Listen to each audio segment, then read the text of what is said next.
तुमको पता है मुझे अगर कॉफी पीनी होती है तो मैं ग्वालियर से आगरा जाती हूं और ताज होटल में एक कुर्सी है वहीं पे कॉफी पीती हूं। मेरे साथ आइस बॉक्स चलता है ताकि कॉफी जो है वो ठंडी रहे।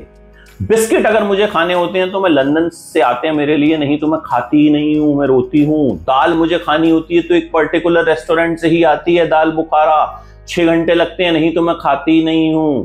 संदीप और कुलदीप पता है कौन है? पता है आपको? कुछ नहीं पता आपको, मतलब देश के प्रधानमंत्री पता है ना, मोदी जी हैं, ठीक है। इसी तरह आपको पता होना चाहिए कि संदीप और कुलदीप तान्या मित्तल के पीएसओ हैं और उन्होंने एक बार अपने बॉयफ्रेंड से एक इच्छा जताई थी कि मेरे जब बच्चे होंगे मैं चाहती हूं कि उनके अपने अपने पीएसओज हों, छोटी छोटी गाड़ियों में उनके पास सामान आए, जैसे ही वो उठें बोले दूध पीना है तो एक छोटी गाड़ी में आए। ये सुनते ही बॉयफ्रेंड एक्स हो गया।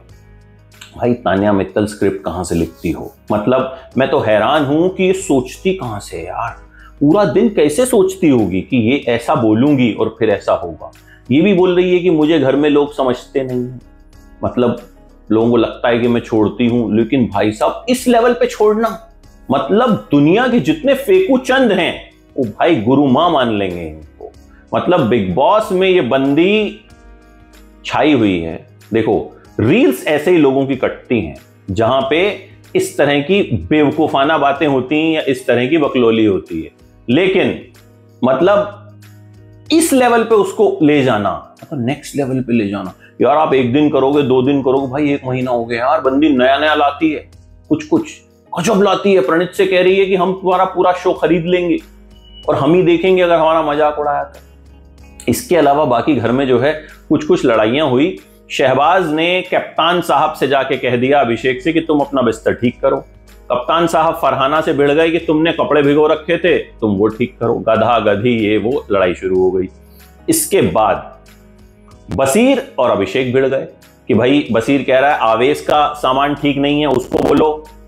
अभिषेक वैसे थोड़े वीक कैप्टन साबित हो रहे हैं क्योंकि अपने दोस्तों को वो कुछ नहीं कह पा रहे, ठीक है।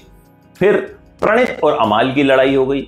अमाल ने प्रणीत के लिए कहा होगा कि ये जूजू है, यहाँ की बात वहां करता है। प्रणीत को पता चल गया, प्रणीत को लगा मैं नॉमिनेट हूं, जाता हूं लड़ता हूं। अरे तूने मुझे कैसे कहा, पीठ पीछे कैसे कहा? उसने कहा सामने बोल देता हूं। उसने कहा तू जूजू है, प्रणीत ने बोला तू नल्ला है।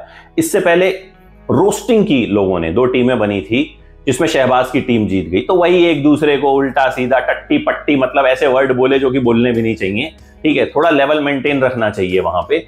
यहां पे शहबाज की टीम जीत गई और बाकी लोग नॉमिनेट हो गए, जिनमें प्रणीत हैं, जिनमें मृदुल हैं और जिनमें नीलम बाई चांस उनकी टीम में थी, कह रही मेरा मन नहीं लग रहा। इसमें अशनूर हैं, तो मतलब वही सब लोग जिनमें से कोई बाहर चला जाए कोई फर्क नहीं पड़ेगा। आवेश भी है। अशनूर को लोगों ने कहा है तो वाइस कैप्टन है, करती कुछ नहीं है, तुम्हारी बीवी बन के रह रही है, तुम्हारी गर्लफ्रेंड बन के रह रही है। इस पे भी भाई साहब अशनूर जो है वो चढ़ गई। बात भी सही है यार, अशनूर कर भी कुछ नहीं रही है। ये जितने बड़े बड़े नाम है ना ये कुछ नहीं कर रहे हैं, और भाई साहब जिन लोगों से उम्मीदें नहीं थी ना वो कर रहे हैं। शहबाज कह रहा देखो मैंने लड़ाई करवा दी। अच्छा उसने सिर्फ छोटी सी बात कही थी अभिषेक से, उसके बाद बात बढ़ती पहुंच गई। शहबाज ने कहा मुझे तो नींद आ रही थी भाई, मतलब मुझे लगा थोड़ा एंटरटेनमेंट होना चाहिए, कर दिया। सलमान ने भी शहबाज की तारीफ की है। देखो मेरे हिसाब से ना ये शहबाज टाइप बंदे, तान्या मित्तल टाइप बंदे यार ऐसे भी होने चाहिए। हमेशा आप ना फालतू की लड़ाइयां नहीं देखना चाहते हो, ठीक है। थोड़ा मस्ती मजाक, थोड़ा फेंकना, मतलब तान्या की बातों पे हम हंसते हैं, एंटरटेन होते हैं ना, ये भी मुझे लगता है एक इंपॉर्टेंट पार्ट है कि बिग बॉस में ये एलिमेंट भी जो है वो अच्छे से रहना चाहिए। आपका कौन फेवरेट है बताइए कमेंट बॉक्स में।